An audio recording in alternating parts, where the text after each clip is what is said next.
মাছির একটা পাখার পরিমাণ দাম যদি আল্লাহর কাছে থাকতো এই পৃথিবীর, তাহলে আল্লাহ পাক এই পৃথিবীতে কোনো কাফের মুশরিককে পানি পান করতে দিতেন না, এক ঢোক পানিও দিতেন না। মানে এই মহাবিশ্বের যত গ্রহ নক্ষত্র আছে এগুলোর সামনে পৃথিবীর দামটা অনেকটা এমন। একটা উদাহরণ দিচ্ছি, সমুদ্রে গিয়েছেন কখনো? সি বিচে গিয়েছেন? কক্সবাজারে ওইদিকে গিয়েছেন কখনো? আচ্ছা, নদী তো গিয়েছেন, এই তিস্তার চরে গিয়েছেন না? মনে করেন তিস্তার চরে বিশাল চর, এই চরের মধ্যে একটা বালুর কি পরিমাণ মূল্য আছে? বালুর একটা কণার কি পরিমাণ দাম থাকতে পারে? এই পুরো মহাবিশ্বে পৃথিবীর অবস্থানটা এতটুকুই, বরং তার চেয়েও কম।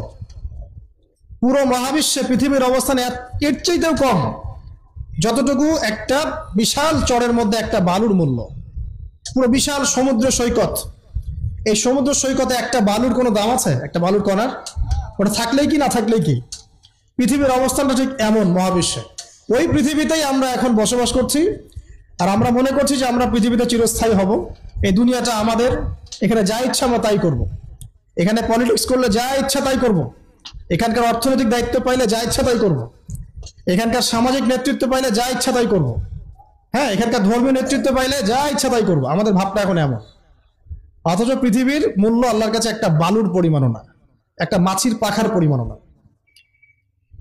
তো আলী রাদিয়াল্লাহু আনহু একটা কথা বলতেন যে পৃথিবীতে মানুষ এমন ভাবে বিচরণ করে যে মানুষ মনে করে যে পৃথিবীতে সে ছাড়া আর কিছুই নাই, আর পৃথিবী থেকে মানুষ এমন ভাবে চলে যায় যে মনে হয় পৃথিবীতে সে কখনো ছিলই না। এটা আলী ইবনে আবি তালেব রাদিয়াল্লাহু আনহুর কথা। কত গভীর কথা, চিন্তা করছেন? পৃথিবীতে যখন মানুষ বসবাস করে তখন মানুষের কাছে মনে হয় যে দুনিয়াটা আমাদেরই, দুনিয়াতে আমরা ছাড়া কিচ্ছু নাই, সবকিছু আমাদের, এই দুনিয়ার মালিক আমরাই। মুখে হয়তো বলে যে আল্লাহ বলে একজন আছে, কাজে কিন্তু আসলে মানে না, কাজে কিন্তু আসলে মানুষ সেটা স্বীকার করে না। কার্যটা স্বীকার করলে কি মানুষ আল্লাহর হালালকে হারাম করতে পারত? আল্লাহর হারামকে হালাল করতে পারত? একজনকে দেখলাম বলছে যে মেয়েদের ড্রেস কতটুকু লম্বা হবে, কতটুকু খাটো হবে, ঢিলেঢালা হবে কিনা, শালীন হবে কিনা, এইসব নিয়ে কথাবার্তা বলার সময় নাই এখন। এখন যুগটা এগিয়ে যাওয়ার। তো যুগটা কি নগ্ন হয়ে এগিয়ে যাব? এই যুগে কি নগ্ন হয়ে এগিয়ে যাব? তো এই যে আল্লাহ পাকের বিধানের 5 পয়সা পরোয়া নাই। আল্লাহ পাক যেখানে বলছেন সূরা আহজাবে যে মেয়েদেরকে বলো হে নবী, তারা যখন বাড়ির থেকে বের হবে তারা যেন জিলবাব দিয়ে তাদের কাপড়টা, দেহটাকে ঢেকে নেয়। তো আল্লাহ পাকের এই আদেশের কি দাম আছে ওর কাছে? 5 পয়সা দাম আছে? আল্লাহ পাক বলছেন সুদ খেও না, যদি সুদ খাও তাহলে আল্লাহ এবং তার রাসূলের সাথে যুদ্ধের ঘোষণা শুনে রাখো। কোনো দাম আছে আল্লাহর কথার? সুদ না খেলে যুগে চলে? চুরি করো না, ডাকাতি করো না, জেনা করো না, আল্লাহ পাক বলছেন। দেধার্স এগুলো আমরা করছি এবং এগুলোকে স্বাভাবিকভাবে মেনে নিয়েছি, যেটা হয়। প্রত্যেকদিন খবরের কাগজ খুলবেন, দেখবেন ধর্ষণের খবর পাওয়া যাচ্ছে, পরকীয়ার খবর পাওয়া যাচ্ছে। গতকালকে একটা নিউজ দেখেছি যে মায়ের পরকীয়া দেখে ফেলায় মেয়েকে মা হত্যা করেছে। মায়ের পরকীয়া দেখে ফেলায় মেয়েকে মা শ্বাসরোধ করে হত্যা করেছে। আর কয়দিন আগে দেখলেন তো যে মাকে ছেলে আবার গুলি করে হত্যা করবে। তো বলেন কোন পৃথিবীতে বসবাস করছেন? ওয়াল আসরি দিয়ে আমি আপনাকে কি বুঝাবো? সময়ের কসম, এটার ব্যাখ্যা আমি কি করব আর আপনাকে কি বুঝাবো? এই হচ্ছে বর্তমান প্রেক্ষাপট। তো দেখুন আল্লাহ পাক সময়ের কসম করে বলছেন, যুগের পর যুগ তাকিয়ে দেখেন, যারাই আল্লাহ এবং তার রাসূলের বিধানের পরোয়া করে নাই, আল্লাহ পাক কাউকে এই পৃথিবীতে টিকতে দেননি। শুধু একটা সময় দিয়েছেন, কাউকে 100 বছর, কাউকে 1000 বছর, কাউকে 500 বছর, কাউকে 700 বছর। একদিন না একদিন আল্লাহ পাক এদেরকে ধ্বংস করে দিয়েছে। নূহ আলাইহিস সালামের পরে আসেন আদ জাতি। আদ জাতির লোকেরা অনেক লম্বা ছিল, ওই যে ওই গাছের চেয়েও লম্বা হবে। তাল গাছগুলো দেখেছেন? তাল গাছ, নারকেল গাছ, এর চাইতেও বড় বড় ছিল ওরা ফিজিক্যালি। বিশ্বাস হয় না? এমনও মানুষ ছিল পৃথিবীতে, আমরা তখন ছোট, লম্বা চড়া মানুষ ছিল পৃথিবীতে, এবং তারা ছিল আদ এবং সামুদ জাতি। তারা একটা কথা বলতো যে মান আশাদ্দু মিন্না কুওয়া, আমাদের চেয়ে শক্তিশালী আর কে আছে? যে তারা কি জানে না যে আল্লাহ তাদেরকে সৃষ্টি করেছেন তিনি তার চেয়ে বেশি শক্তিশালী? তো এরা বলতো যে আমাদের চেয়ে শক্তিশালী কে আছে? পাহাড় কেটে কেটে বাড়ি নির্মাণ করত, সৌধ নির্মাণ করত। যখন কাউকে মারতো, ওয়াইদা বাতাসতুম জাব্বারিন, কাউকে পিটাইলে খুব পিটাইতো, মানে খুব উদ্ধত অহংকারী ছিল। হুদ আলাইহিস সালাম এবং সালেহ আলাইহিস সালাম তাদের নবী ছিলেন। আল্লাহ পাক নির্দিষ্ট সময় দিয়েছেন, একদিন ধ্বংস করে দিয়েছেন। বিশাল দেহের এই মানুষগুলোকে আল্লাহ পাক ধ্বংস করেছেন ঝড় দিয়ে, বাতাস দিয়ে। বাতাসে এমন ভাবে উপরে দিয়েছেন যেন খেজুর গাছের ডাল উপরে পড়ে গেলে যেমন ভাবে পড়ে থাকে, এরা সেভাবেই পৃথিবীতে পড়েছিল। শেষ, সমস্ত দম্ভ অহংকার সব শেষ, চূর্ণ বিচূর্ণ। সামুদ জাতির একই অবস্থা, আকাশ থেকে বজ্রপাত, এই যে বিজলি যেটা বলি আমরা, প্রচন্ড বজ্রনিনাদ শব্দে একদিনে শেষ। এটা কোন যুগে আছেন? এটা আইয়ামে জাহিলিয়াত চলছে এখন। আমরা মক্কাকে আইয়ামে জাহিলিয়াত মনে করেন?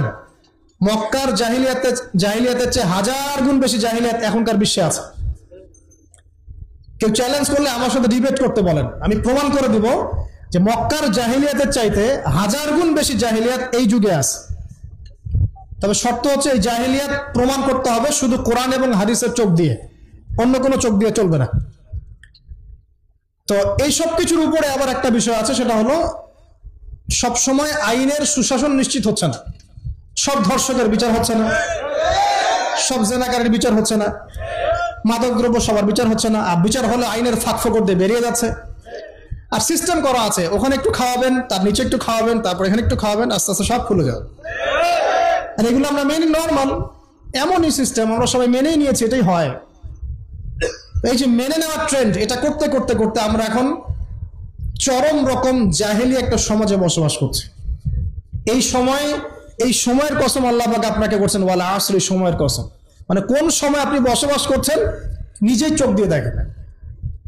সময়কে চিনতে শিখুন, ইতিহাস পড়তে শিখুন। ইতিহাসের সময়ের যুগে যুগে যারা আল্লাহর আইনের বা আল্লাহর বিধানের বিরোধিতা করেছে, ওদের কি পরিণত হয়েছে দেখুন, আর সময়কে মূল্যায়ন করুন। এভাবে আদ সামুদের কথা বললাম, কওমে লুতের কথা বললাম, এই যে কওমে শুআইব, একই অবস্থা, মাপে কম দিত, আল্লাহ পাক ভূমিকম্পতে ধ্বংস করে দিয়েছে, মানুষকে ঠকাতো।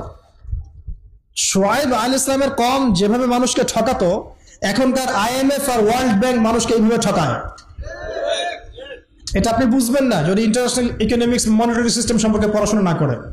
সুদের জালে ফেলে দরিদ্র দেশগুলোকে একদম গলায় রশি ধরে টেনে ফেলে দিবে, হ্যাঁ, সুদের মধ্য দিয়ে। এবং পুরো ওয়ার্ল্ডটাকে এভাবে সাজিয়েছে, এর বাইরে কেউ বেরোতে পারবে না। তারপরে ওরা ইন্দোনেশিয়াকে ইকোনমিক স্যাংশন দিয়ে দিয়েছে। ইন্দোনেশিয়া আস্তে একটা ভালো অবস্থান থেকে হঠাৎ করে ধাপ করে পড়ে গিয়েছে। যখন টার্কি এখান থেকে বের হওয়ার চেষ্টা করেছে, ওকে স্যাংশন দিয়ে দিয়েছে। ভেনিজুয়েলা যখন বের হওয়ার চেষ্টা করেছে, ওকে স্যাংশন দিয়ে দিয়েছে। মানে এরা শুআইব আলাইহিস সালামের ওই কওমের মতোই পুরো মানব জাতিকে অর্থনৈতিক দাসত্বের দিকে নিয়ে গেছে। শুআইব আলাইহিস সালামের কওমের পরে কি? ফিরআউনের কওম, মুসা আলাইহিস সালাম। ফিরআউন ছিল বিশ্বের সবচেয়ে প্রতাপশালী নেতা, যে নিজেকে এক পর্যায়ে বলেছিল যে আনা রব্বুকুমুল আ'লা, আমি তোমাদের মহান রব, তাই না? সে বলেছিল যে আমি তোমাদের জন্য যা ভালো মনে করি আমি তাই করি, এবং আমি তোমাদেরকে সরল পথ দেখাই। এটা ফিরআউনের স্টেটমেন্ট, এটাও কিন্তু ফিরআউনের স্টেটমেন্ট। তো সে নিজেকে এক পর্যায়ে রব দাবি করে, এবং আল্লাহ পাক তাকে ক্ষমতা দিয়েছিলেন, দীর্ঘ হায়াত দিয়েছিলেন, ওকে জুলুমের ক্ষেত্রে আল্লাহ পাক অবকাশ ছাড় দিয়েছিলেন। এক পর্যায়ে সে মনে করলো যে তাকে ধরার কেউ নাই। আল্লাহ রাব্বুল আলামিন একটা সুযোগের অপেক্ষা, সেটা হলো মুসা আলাইহিস সালামকে ধাওয়া করছে। ফিরআউন এবং তার দলবল লোহিত সাগরের কাছে আসলো। ফিরআউন এদিকে দাঁড়িয়ে আছে, মুসা আলাইহিস সালাম এবং তার সাথীরা পার হয়ে গেল। ফিরআউনও পার হতে গিয়ে আল্লাহ পাক সবাইকে সদল বলে ডুবিয়ে দিলেন। একদিনের ব্যাপার। আল্লাহ পাক ওয়াল আসরি, সময়ের কসম করে এদিকে আমাদেরকে তাকাতে বলছেন। ইতিহাস ঘেটে দেখো, ফিরআউনের মতো বড় যারা স্বৈরাচারী ছিল তারাও টিকতে পারে নাই, পেরেছে? পারে না। নমরুদের কথা আপনারা জানেন, বিশাল প্রতাপশালী, তাকে আল্লাহ পাক লম্বা হায়াত দিয়েছিলেন। ইব্রাহিম আলাইহিস সালামকে কত পরীক্ষায় না ফেললো, আগুনে পর্যন্ত ফেলেছে। ইব্রাহিম আলাইহিস সালাম বলেছেন হাসবি আল্লাহ ওয়া নি'মাল ওয়াকিল, হাসবি আল্লাহ ওয়া নি'মাল ওয়াকিল, নি'মাল মাওলা ওয়া নি'মান নাসির। আল্লাহ রাব্বুল আলামিন ইব্রাহিম আলাইহিস সালামকে বিজয় দিলেন ও নমরুদকে আল্লাহ পাক ধ্বংস